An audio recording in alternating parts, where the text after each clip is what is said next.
It's what they call free lock when you just lock it in place. It's a calculated risk. Then there's Larry.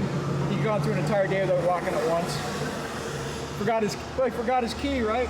And so he's like, what am I gonna do? So he'll set the lock across the frame. A Corhor does work in the downtown area. I don't consider them real couriers. They don't do any of the long distance calls that should be done. 6-5. 6-5. Oh, is that Brown headed to John? Right away. If they say anything, say I'll have it off in 10 minutes. Tonight? Yeah, let's get into John. Let's get into John right away. If they ask about the time, say you're going to be in there in 10 minutes. Say that it'll be delivered in 10 minutes. Roger. 10-9 is, I don't know what you're saying. It can be that. I mean, if you don't understand, or it can buy you time.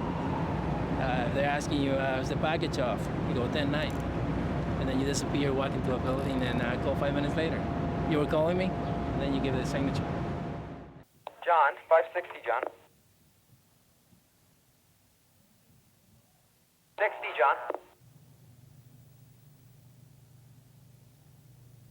89, Tambray. 19, Jack. Wasn't he, like, right around here? Well, yeah, he was at the Red. I don't know how these people can just disappear like this. Okay, now, bicycle safety meeting, that's what you say on the air to attract someone else's attention because it's important. I mean, bicycle safety. Basically what it means is you go find some other courier and light up.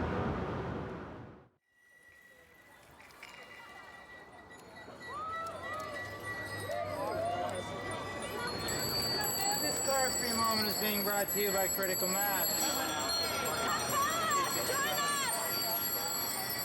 Critical Mass is basically a worldwide event that happens the last Friday of every month, and it's a consciousness raising for bicycles effort to demonstrate that, you know, we are vehicles, we have a right to be on the road.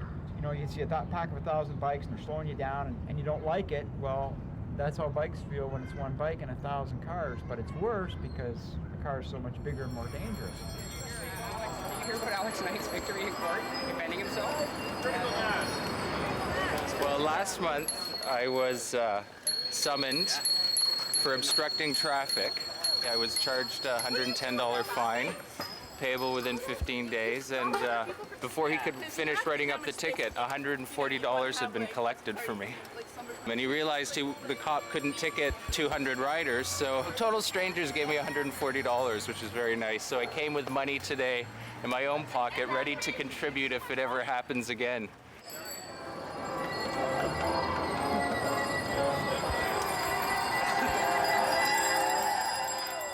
All right, you made it.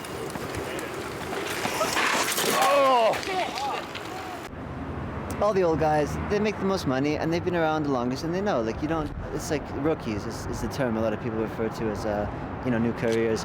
And they're always trying to impress and they're like, look at me, I blew a light, look at me, I, rode down a one-way street the wrong way, look at me, I just got hit by a car, you're just like, okay. But it's like, and we've all kind of been through that to some degree, maybe not quite as extreme as that.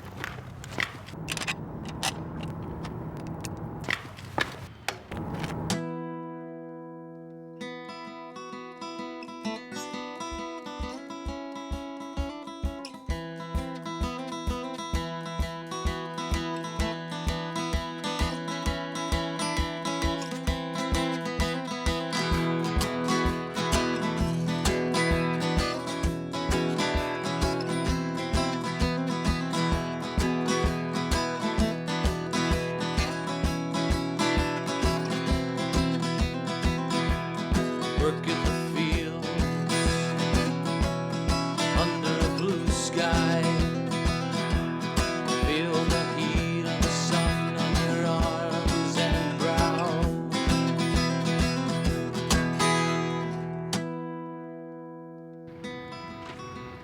I'm really bad. At breaking rules? Yeah, well, right now as it is, if a cop stopped me, I'd get at least $250 ticket. Major. No license, no bell, no light. No light. My pedals are not technically pedals that you're allowed to ride. You're not supposed to ride road pedals or race pedals on the street. I have no back brake, which is completely illegal.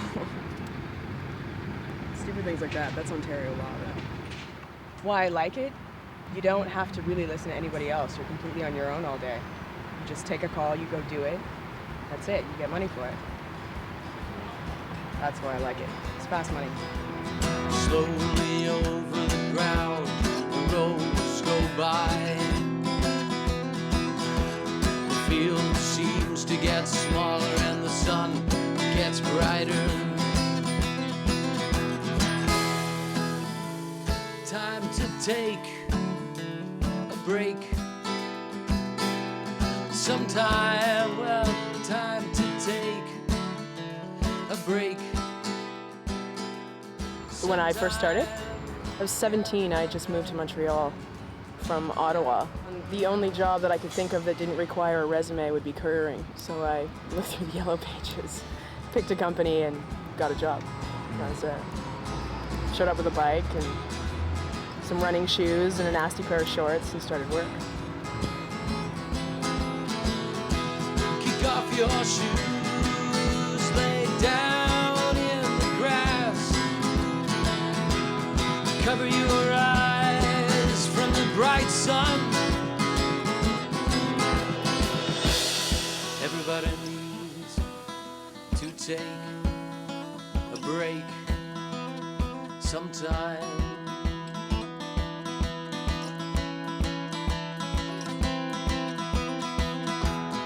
Everybody needs to take a break sometime.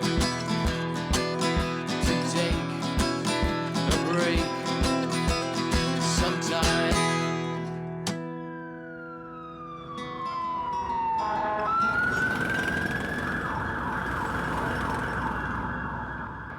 Hell, I have so many people coming up to me. This bike has started so many conversations. I mean, every week at least 4 or 5 people come up to me and ask me about this bike. And everything from old English guys or old, French guys. These French guys came up to me the other day. They're just looking at me. They're like, fixed. And then they're going on in French. I didn't understand what they're saying, but they're just smiling at me and my bike. It's your basic track bike. It's just a fixed wheel with cranks, a seat, and 2 wheels, and a handlebar. That's about it. Fixed wheel, it's the cog, there's no spin. Your chain is connected to the wheel, and that's how you change your velocity and your torque and how you stop. These are just really beefy mountain bike pedals that I've stuck on here. They withstand the most in terms of snow and ice and stuff like that. You snap in, so it's completely locked. They're quiet, they're smooth, low maintenance. I think it's stylish. I like that older kind of style, and I just like the simplicity. It's just kind of zen. It's perfectly smooth. I mean, I cleaned the chain yesterday. When you're riding, you're like a cat sneaking up on a mouse or something. You can't hear it at all. This is good. Now it's all maintained, it's all clean, it's all oiled. It's perfect. As a rule, I look ahead and I try to time everything as best I can, right? I run the odd light or whatever, but I don't do it when it's really reckless, right? If it's clear, you know what I mean? As long as you know your traffic, you know the timing of the lights, you see how people drive depending on what city and how wide your streets are, you know your timing eventually. You learn the flow. Well, this is the pony. Sometimes I call it the silver fox. That's if I'm able to ride it fast. But up here, pride and joy, the bell. But I put that on so that I don't get busted by the cops, you see. It's a workhorse, and that's the kind of rider I am. I'm not that fast or flashy, but I get the job done. Every mechanic who works on it says, you guys are all the same. Jumping off curbs at that, Well, yeah, just fix it. Give me the bill. I'll do the crying.